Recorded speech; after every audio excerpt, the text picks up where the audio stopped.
Cold War adalah perang dingin yang sudah lama berlangsung, disudahi dengan runtuhnya negara Uni Soviet pada 25 Desember 1991. Ada beberapa faktor yang melatar belakangi keruntuhan negara sebesar Uni Soviet.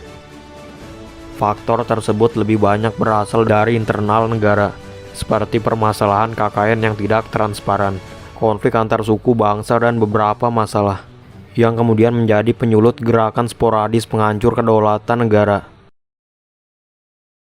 Uni Soviet merupakan sebuah pemerintahan pusat yang berada di Moskow, namun ia membawahi 15 negara berbentuk republik.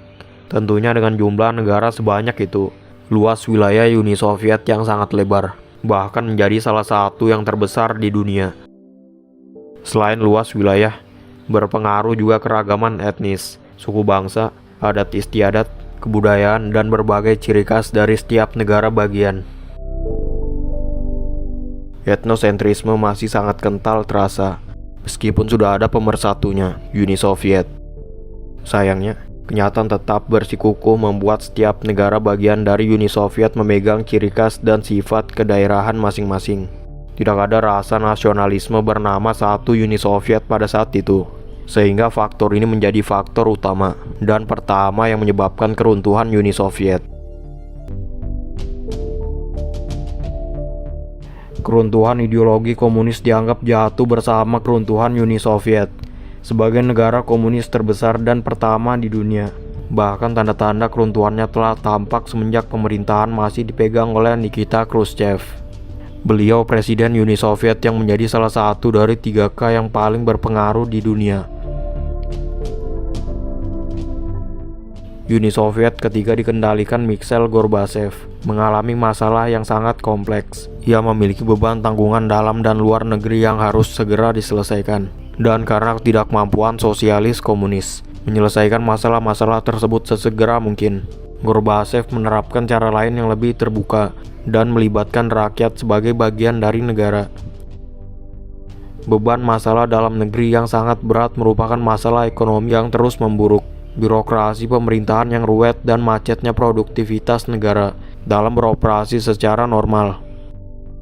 Sementara itu, di luar negeri Uni Soviet sedang dihadapkan dengan banyak permasalahan, mulai dari negara di Asia Tenggara, Timur Tengah, Afrika, bahkan hingga Amerika Latin. Dan yang sangat memalukan adalah tragedi bocoran nuklir Chernobyl, hingga mengharuskan Uni Soviet kehilangan kepercayaan dari beberapa negara yang kesal kena dampak pencemaran lingkungannya. Perestroika merupakan upaya Gorbachev menyelesaikan masalah kompleks yang dihadapi Uni Soviet. Tujuan dari dilaksanakannya konsep perestroika yaitu agar terjadinya restrukturisasi dalam negara. Pada prakteknya, konsep perestroika justru menjadi awal kehancuran total Uni Soviet. Awalnya, konsep ini dijalankan dengan menentang kelompok pro dan kontra yang hadir memberi tanggapan. Gorbachev menganggap orang-orang yang kontra adalah generasi lama yang pola pikirnya masih konservatif, sehingga mereka perlu pembaruan. Padahal di pihak kontra ini berdirilah kepala KGB, Menteri Pertahanan, Wakil Presiden, dan beberapa menteri lainnya. Kelompok kontra kemudian merencanakan siasat agar Gorbachev turun dari kursinya, sehingga ia dan para generasi baru dapat tunduk kembali kepada kaum komunis ortodoks yang terdiri dari golongan konservatif. Sayangnya usaha kudeta ini gagal dilaksanakan pada tanggal 19 Agustus 1991. Perestroika pun terus berjalan. Sudah lama rakyat memimpikan sebuah negara yang terbuka. Gorbachev adalah seorang pemimpin yang memahami keinginan rakyatnya. Ia pun memasukkan unsur keterbukaan atau glasnost. Glasnost di Uni Soviet membiarkan rakyat memiliki hak milik atas suatu barang dan perusahaan swasta, membiarkan rakyat menyuarakan pendapat di media massa, membiarkan media menampilkan berita beragam yang dibutuhkan rakyat, dan membiarkan masukan unsur kebebasan agama dalam kehidupannya.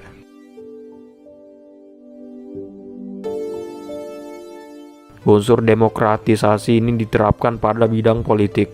Sistem monopoli kursi politik yang diterapkan sejak kabinetnya Lenin berubah menjadi demokratis. Rakyat diberi pilihan secara bebas agar menentukan orang yang tepat menjadi wakilnya, sebagai penyambung suara di kursi parlemen.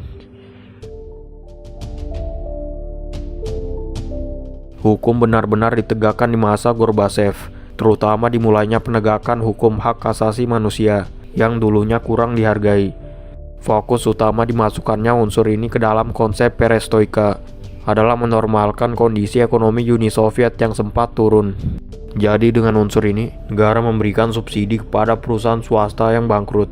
Negara juga memberikan kebebasan individu dan swasta untuk mengembangkan perekonomian. Pada masa ini, banyak alat berat yang menjadi usaha prioritas pemerintah untuk meningkatkan pendapatan negara. Yang terpenting seluruh kebebasan tersebut berada dalam bingkai keteraturan. Konsep perestroika yang kembali dijalankan Gorbachev pada akhirnya harus gagal. Hal ini dikarenakan Gorbachev menyadari banyak orang-orang dari Partai Komunis Uni Soviet yang berusaha mengkudetanya. Bagaimana ia dapat bertahan memimpin bila yang mendudukannya di kursi pimpinan terus berusaha menjatuhkannya? Gorbachev memutuskan untuk melepas kekuasaannya di tanggal 24 Agustus 1991, hanya beberapa hari setelah kegagalan kudeta. Dengan mundurnya Gorbachev dari kepemimpinannya, maka semakin meriahlah kehancuran Uni Soviet. Negara-negara bagian yang semula masih mempersiapkan strategi matang untuk melakukan gerakan sporadis, akhirnya mempercepat diri berpisah dengan Uni Soviet. Kebubaran Soviet dan mundurnya Gorbachev dari sana sudah sama dengan keruntuhan Uni Soviet. Partai sebesar ini merupakan Uni Soviet itu sendiri yang mengawali berdirinya Uni Soviet dan mengelola negara tersebut kurang dari sahabat. Setelah turunnya Gorbachev, satu persatu negara bagian Uni Soviet melepaskan diri. Georgia yang menjadi negara perdana pecahan Uni Soviet di tahun 1990, terus disusul jejaknya oleh negara bagian yang lain, hingga keruntuhan Uni Soviet resmi dialami pada tanggal 31 Desember 1991.